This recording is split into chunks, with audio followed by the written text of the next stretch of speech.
नमस्कार दोस्तों, आप सभी को मेरा प्रेम भरा नमन। आज की वीडियो की शुरुआत करते हैं महात्मा गांधी की टीचिंग से और बात करते हैं उस खूबसूरत वृतांत की जब अपने भोजन को लेकर महात्मा गांधी जी काफ़ी सेंसिटिव हो गए थे और जो उनके साथी हैं उनको हमेशा 10 छुआरे जो है वो भिगोकर दिया करते थे, यही उनका नाश्ता था। तो उन्हें एक दिन ख्याल आया कि सिर्फ 10 छुआरों के अंदर क्या होगा, क्यों ना गांधी जी के लिए 15 जो छुआरे हैं उनको भिगोकर रखा जाए। और जब गांधी जी उन छुआरों को देखते हैं और खाने के लिए वो देखते हैं कि आज जो क्वांटिटी है छुआरों की कहीं ना कहीं ज़्यादा लग रही है, तो उन्होंने अपने मित्र से पूछा कि आज जो छुआरे हैं वो ज़्यादा लग रहे हैं। तो उन्होंने कहा कि जी हाँ, आज मैंने सोचा कि आप हमेशा 10 छुआरे लेते हैं तो क्या फ़र्क पड़ता है कि आज थोड़ी क्वांटिटी बढ़ा दी जाए, तो मैंने सोचा कि 15 छुआरे जो है वो आपके लिए भिगो दिए जाएं। तो उसी टाइम पर जो महात्मा गांधी हैं वो मुस्कुराते हैं और अपने मित्र को कहते हैं कि आपने मुझे बहुत खूबसूरत मैसेज जो दिया है कि अगर 10 से 15 छुआरों में कोई फ़र्क नहीं पड़ता तो 10 से 5 भी अगर छुआरे हो जाएं तो तब भी कोई फ़र्क नहीं पड़ना चाहिए।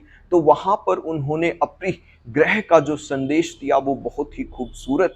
तो 10 से 5 छुआरों की उन्होंने अपनी डाइट शुरू की और यही महात्मा गांधी का परम संदेश था कि किस तरीके से कम वस्तुओं के अंदर हम अपने आप को समेट सकते हैं, अपनी इच्छाओं को कम से कम कर कर जो है हम अपना जो जीवन है वो खूबसूरत बना सकते हैं। तो यही महात्मा गांधी के चरित्र में जो चीज़ थी वो नज़र आती थी। बहुत ही परम व्यक्तित्व के साथ उन्होंने आज़ादी की लड़ाई लड़ी।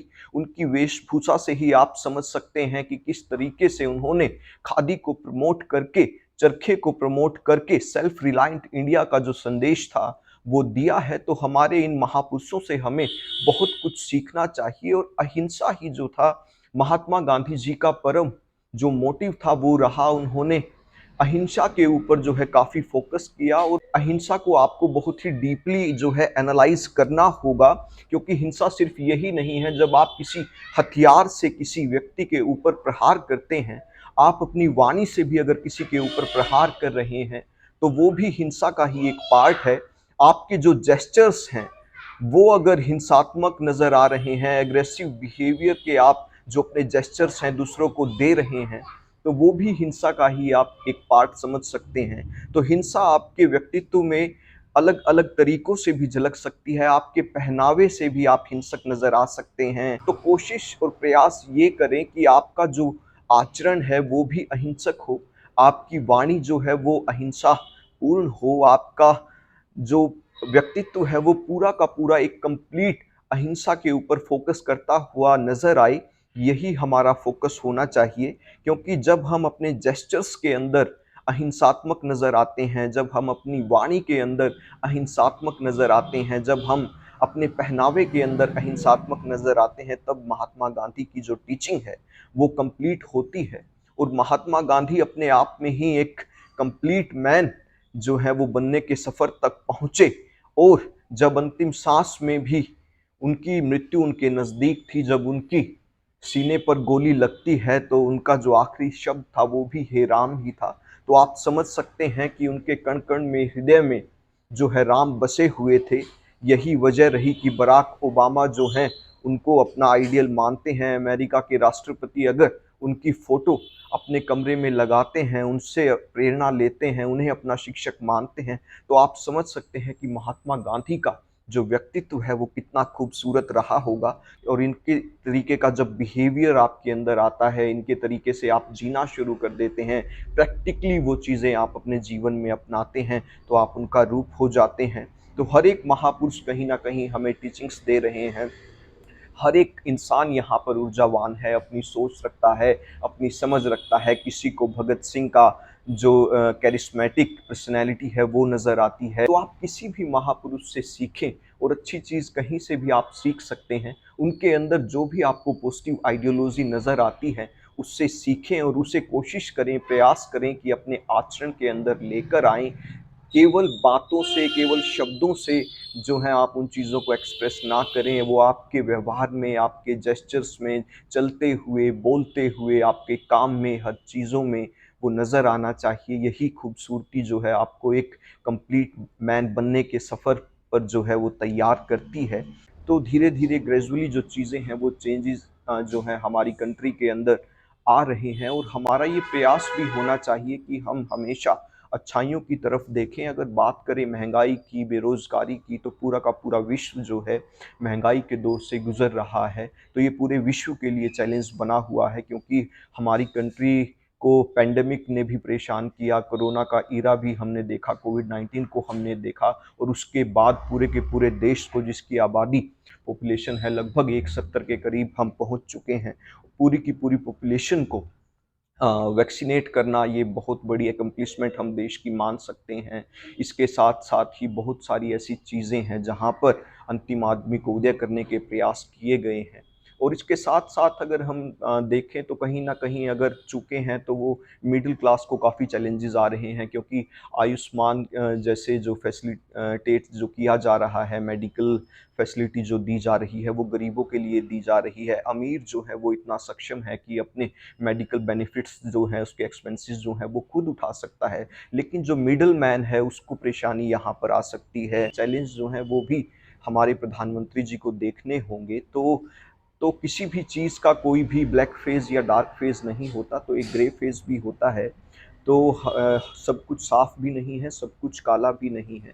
तो एक ग्रे फेज़ भी होता है, और ये हर एक इंसान के अंदर होता है। राहुल गांधी जी भी आज एक खूबसूरत शुरुआत कर रहे हैं भारत जोड़ो यात्रा को लेकर। 3000 किलोमीटर से ज़्यादा सफ़र तय करके उन्होंने जो संकल्प शक्ति तैयार की है भारत को जोड़ने की, तो उनका एक अपना प्रयास है। तो मेरा कहने का मतलब ये है कि यहाँ पर हर एक इंसान की आइडेंटिटी जो है वो अलग है, और भारत की खूबसूरती यही है कि यहाँ पर हर एक तरह का कल्चर आपको नज़र आता है, सभी तरह के धर्म नज़र आते हैं, हर एक तरह की रिलीजियस एक्टिविटीज़ आपको नज़र आती हैं। उन सब के बावजूद भी इंडिया जो है वो एक खूबसूरत देश बना रहता है, क्योंकि ये विविधताओं का देश है, और इसी विविधताओं को एक करके भारत जो है वो कंप्लीट बनता है। और यहाँ पर महात्मा गांधी जैसे जो गुरु हैं वो आए हैं, जिन्होंने देश को बांधने का काम किया, जिन्होंने इतनी खूबसूरत टीचिंग्स दी, और यही कारण था कि आज अमेरिका जैसे डेवलप्ड जो देश हैं वो भी भारत का लोहा मानते हैं, क्योंकि उन्होंने ये टीचिंग दी थी कि अगर आप हमारा सब कुछ छीन भी लेते हैं तो तब भी हम अपने आप में अपरिग्रह करके कम से कम चीज़ों में भी अपने आप को जो है सर्वाइव कर सकते हैं। तो कहीं न कहीं जो मेटलिस्टिक देश हैं, जो डेवलप्ड कंट्रीज़ हैं, आप ये मत समझें कि वो बहुत ज़्यादा खुश हैं। आज अमेरिका के अंदर बहुत सारे जो लोग हैं वो पलायन कर रहे हैं। उसकी वजह ये है कि वो यूरोप के अंदर इसलिए जा रहे हैं क्योंकि वहाँ पर जो गन कल्चर है वो प्रमोट हो रहा है। जो लोग हैं वो भयभीत हैं। डेवलप्ड होने के बाद भी लोग अशांत हैं। शांति जो है वो भारत के अंदर है, क्योंकि वहाँ भारत जो है वो देना जानता है। भारत के अंदर सभी तरह के धर्म जो हैं वो अपनी खूबसूरत मोरल वैल्यूज़ को लेकर आगे बढ़ते हैं। आज भी किसी देश पर कोई आपदा या संकट आता है तो भारत सबसे आगे की कतार में खड़ा होकर उस देश की हेल्प करता हो, चाहे वो श्रीलंका हो, चाहे वो नेपाल हो। तो ये हमारी खूबसूरती रही है, देने की हमारी प्रवृत्ति रही है। तो ये हमारी वाणी में, हमारे व्यवहार में, हमारे जेस्चर्स में, हर एक चीज़ में जो है अहिंसा जो है, यही परम संदेश जो है गांधी जी हमें देते हैं। तो गांधी जी को अपने हृदय में हमेशा के लिए बसाएँ। उनके इम्प्रेशंस जो हैं हमेशा हमारे दिल में कहीं न कहीं दर्ज होने चाहिए, क्योंकि गांधी जी जो हैं वो एक परम संदेश पूरे इंडिया को देते हैं। पूरे इंडिया को बाँधने का एक उनका जो संकल्प शक्ति थी, वो उनकी ही थी, क्योंकि उन्होंने ही देश को एक ऐसे मुकाम पर पहुँचाया जिसमें परम शांति के साथ उन्होंने अपनी लड़ाई लड़ी, और जितना धैर्य उनके अंदर था, उन्होंने उस चीज़ को भी सहा, और अंग्रेज़ों ने भी उनके आगे घुटने इस वजह से टेके क्योंकि वो एक खूबसूरत व्यक्तित्व रखते थे। तो अपना व्यक्तित्व इतना विशाल बनाएँ कि कोई भी चीज़ आपको इन्फ्लुएंस जो है वो ना कर पाए। तो हमेशा पॉजिटिव वाइब्स देश के अंदर फैलाएँ, विश्व के अंदर फैलाएँ, ताकि जो देश है आपका लोहा माने। तो ज़्यादा से ज़्यादा इस वीडियो को शेयर करें। धन्यवाद। जय हिंद, जय भारत।